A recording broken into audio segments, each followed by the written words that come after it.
Assalamu alaikum. Welcome my YouTube channel family guys. Today we are at Fajara Golf Course.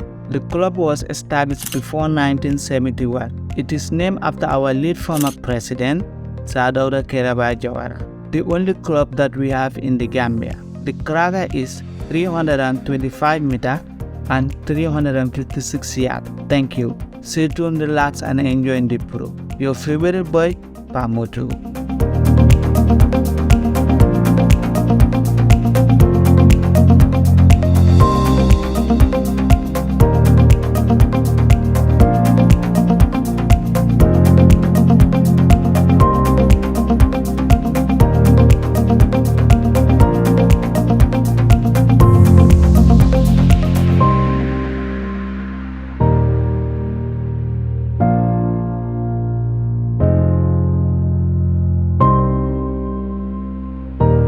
One of our champion in Fajara.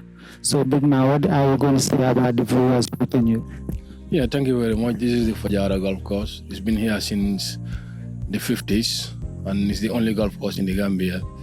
And it attracts tourists who play golf and the local as well and expats who are living in the Gambia. And Gambian young players as well, the caddies and the professionals. I'm one of the professionals. I've turned pro since 2010. I turned professional, so I played in the West African region, doing a couple of tournaments in Senegal, and took part in a couple of events in Ivory Coast, Sierra Leone, Equatorial Guinea, and then about the golf course, thing we need. You can see right now it's all green. During the dry season, it all go back to old sand like a desert, and I think it's high time. We need investors, especially the government and the private sector, to come and invest, for us to have a proper golf course, which it's an advantage for tourism in this country. Because right now, golf is a big industry, especially tourism. Because most tourists, if you have a good and standard golf course, will attract them to come to your country, and then that will create employment for the people in the country. Because golfers are big time spenders, they have money. So I think it's high time the government and the private sector with the tourism board and the Ministry of Tourism to look into that, to try and have a proper golf course. Now it's green, and then like any other golf course around the world that can attract tourists. Thank you very much. Are you guys facing any challenges? Yeah, we are facing challenges as golf professionals. The biggest challenge as professional is sponsorship. Because as a professional, it's like like an amateur, because golf there are two categories. You have amateurs and professionals. So amateurs, they play the game for leisure and for their own physical health. For professionals, we play golf for a living, because most of us, we don't have any other job that we're doing.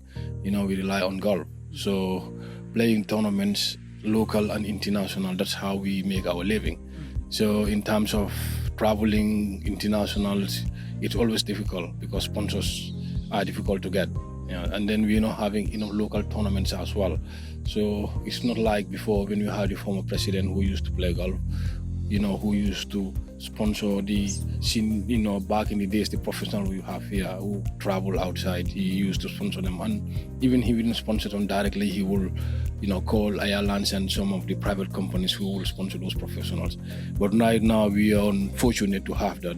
This present government and the past government, the Jame government and the Barrow government, it's like they're not paying too much attention to golf, and then golf can bring a lot in this country. So for us professionals, our biggest obstacle or our biggest challenging is sponsorship. And then if you have sponsorship, we can do, and like any other professional around the world, we can bring name to this country, because we did it with our sponsors. We win a couple of tournaments in Senegal and even in Sierra Leone. So we are not behind in terms of golf. The only challenge we have is sponsorship. So we're calling on to the private sector and the government if they can come and look into golf as well, because you can see those two kids there. So they could be the next Tiger Woods, you never know. So, and then this is what we are looking to trying to do, to try and promote grassroots golf, give chance to the young ones, because as we can see, we all grow. For me and the other professionals, we all growing old. So we're trying to get the grassroots, the young one, to come in so that we can, keep the game going in the Gambia. Thank you very much. Huh? And what's your name, please? My name is Lamin Jame. Lamin Jame. Lamin Jame, nice to meet you.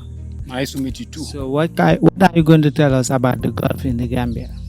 Well, what I can tell you about golf in the Gambia is, first of all, I would like to say a big thank to you for coming to the golf course and having a kind of interview with the pros and see the golf course yourself.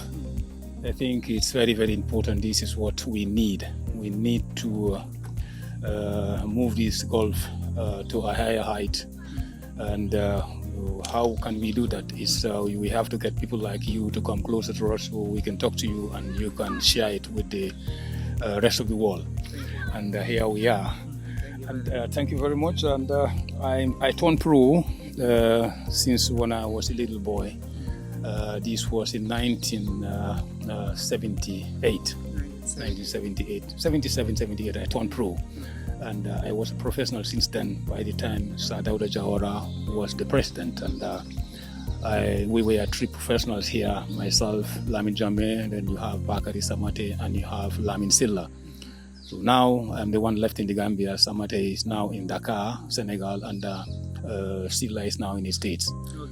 So we turned pro by then, and golf was very active by then. It's because Sadala was a keen golf player, so we traveled a lot. He sponsored us so that we become professionals.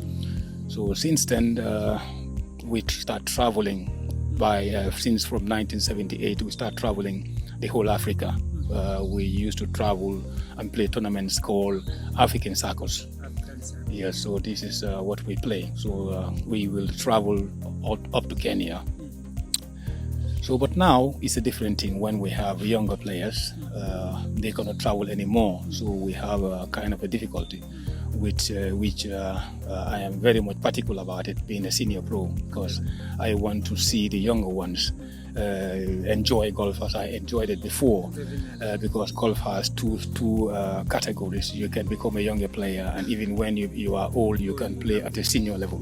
So now I am playing as a senior professional.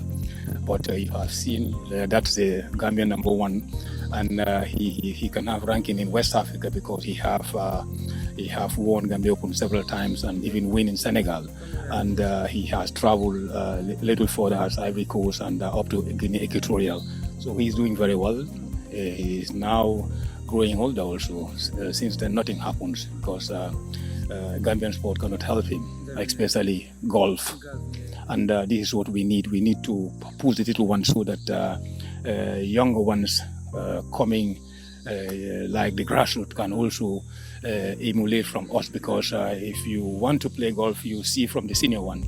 If the senior one is not enjoying, how can you encourage the junior ones? They will say there is nothing in golf, because it's different with football. You can see in football, the kids have seen lights of Sadio Mane, and in Gambia here they have seen Musa Baro, Abdi Boy. You can name them. You see, you can name other very good young players in Gambia who are doing very well. And the younger boys playing football, they have seen those people what they are capable of doing and what they have got in football. But for us, Lamin Jame said, I don't even have a car of my own. Do the Gambia number 1 the same thing? So how can we encourage the younger ones? So this is what we want to put a stop to. You see, so that what I want to say here all is I would like Gambia Minister of Youth and Sports, or Gambia Golf Federation, or Gambia Golf Association should pay attention to golf very well, so that we can have more younger players and golf can be maintained and sustained in Gambia. Thank you very much.